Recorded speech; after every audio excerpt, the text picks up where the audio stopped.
Hi, it's Rich from Marvelous Ministries. Off running another errand, pick up some supplies. This thought's been in my heart for a while. It's about free will and how love protects somebody's individual free will. And the example is Judas. Jesus tried to speak and invest in Judas's heart and in his life.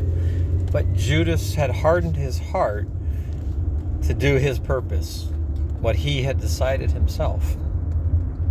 And Jesus didn't stop him. He didn't force him to not do what he decided to do.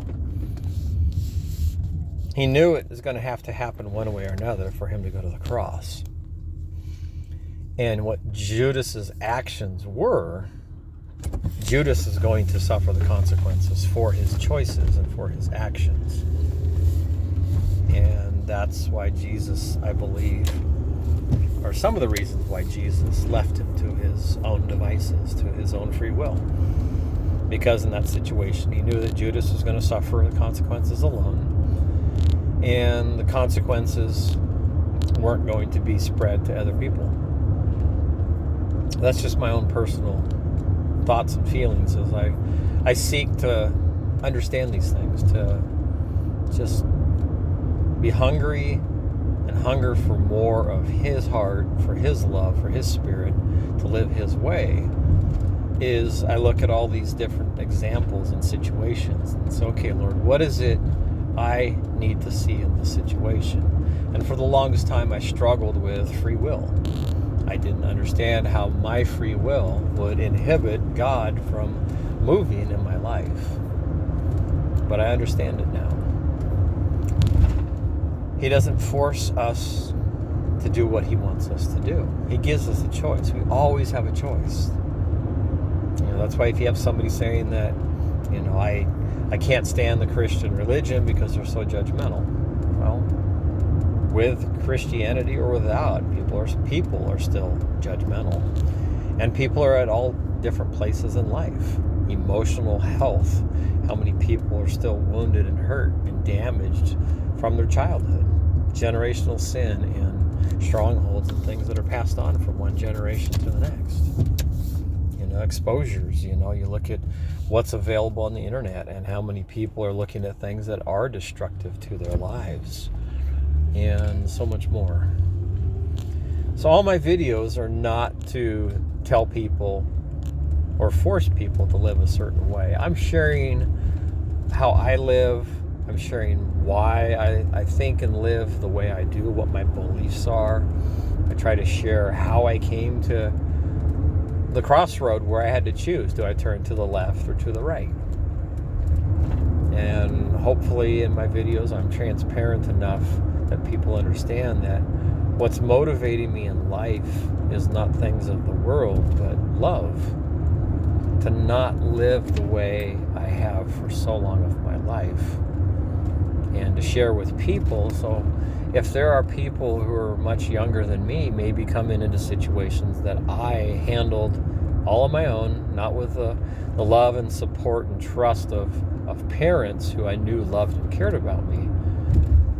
I didn't have that. I just had me. And I made a lot of mistakes. And that's how I learned. It's like, I'm not afraid to try things. Because when I try, I get exposed to it. I get to understand it. Okay, I tried this and it didn't work. Okay, well, let's try this.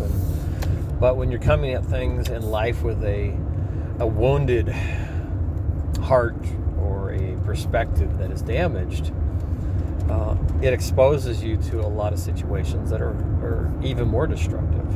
And a lot of times it doesn't just hurt you, it hurts other people. And for me to not let go of stuff of almost 40 years and reach out to people that are wonderful people. They were almost 40 years ago and they still are today. And to still love and care about them. But the love is not what I knew love to be back then when I was a child or a teenager. And love has finally grown and matured in Christ to be more like Christ and less like the world.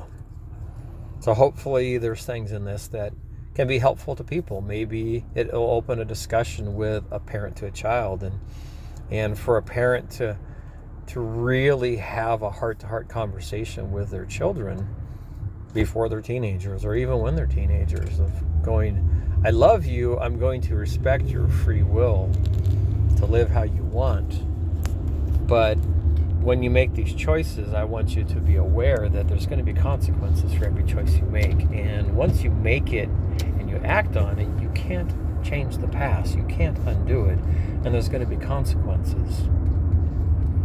So I hope this will be helpful and beneficial for people. Always ask the other person what they're thinking, how they feel, how their day-to-day life is affecting them emotionally. I had nobody do that with me. I had my mom, even when I mentioned to her that I was being bullied by my siblings. And I'm not talking just, playful, harmless bullying. I'm talking serious stuff. And she did nothing. And that, wounded my heart. It scarred me and damaged me emotionally, on top of all the other stuff that was up to that date.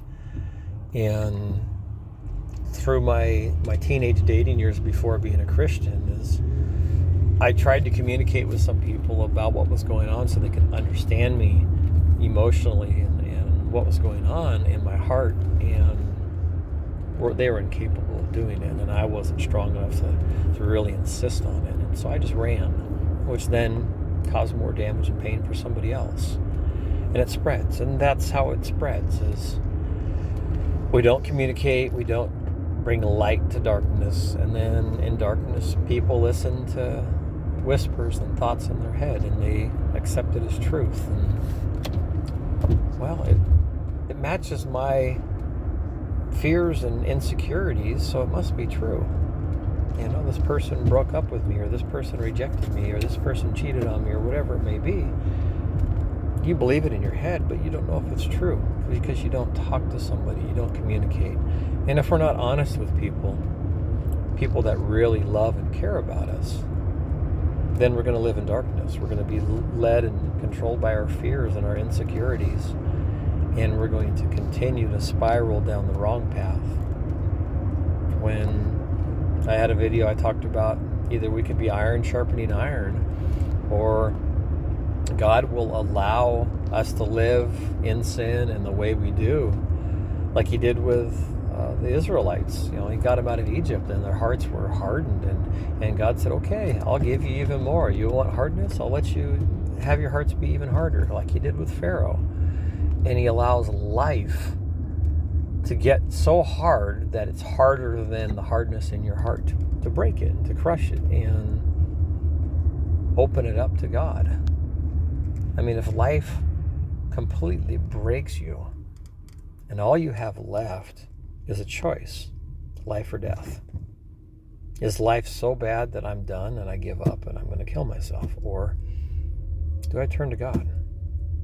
Hopefully we turn to God easier, or hopefully even before it gets that bad, we do a little sparring with our brother or sister in Christ, and we iron sharpening iron, and we knock away the impurities. We gain strength and wisdom and understanding in being a Christian, to take away lies and insecurities and fears. So I hope there's some valuable information in this video, and every video I do. I don't want to waste people's time, but I don't want to just preach at somebody, well, the 10 Commandments say this, and, don't do this or you're going to burn. But we are different. Those who are in Christ are different than the world. It's not just because we go to church on Sunday and we think about God for 20 minutes or however much actual thought we give to it while we're in church. It's a change of heart. It's a change of worldly rule to heavenly rule. It's a submit and surrender to the Lordship of Jesus Christ. We, as servant, as disciple, don't just be a follower looking for a free meal. Hey, you know what? I don't have to go to work today. There's that Jesus guy walking around. And boy, I heard about that young boy that gave his lunch. And Jesus took the fish and the loaves and he gave thanks for it and fed 5,000. And then all these basketfuls left over. Boy, if I hang around Jesus, I'll get this handout. I'll get this free SNAP card. I'll get this welfare. I don't have to work. I can just get stuff just given to me. I mean, that's what the world does.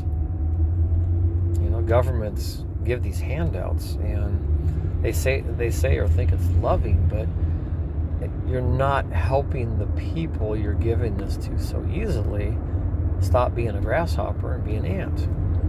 You know, to develop the skills and gifts and talents and abilities inside of them that God has hidden, that they need somebody to care for and to nurture and to encourage and to water and to help them grow and to help, you know, pull the weeds that are trying to grow up and choke it off. That's what love is. Love helps somebody become who God made them to be.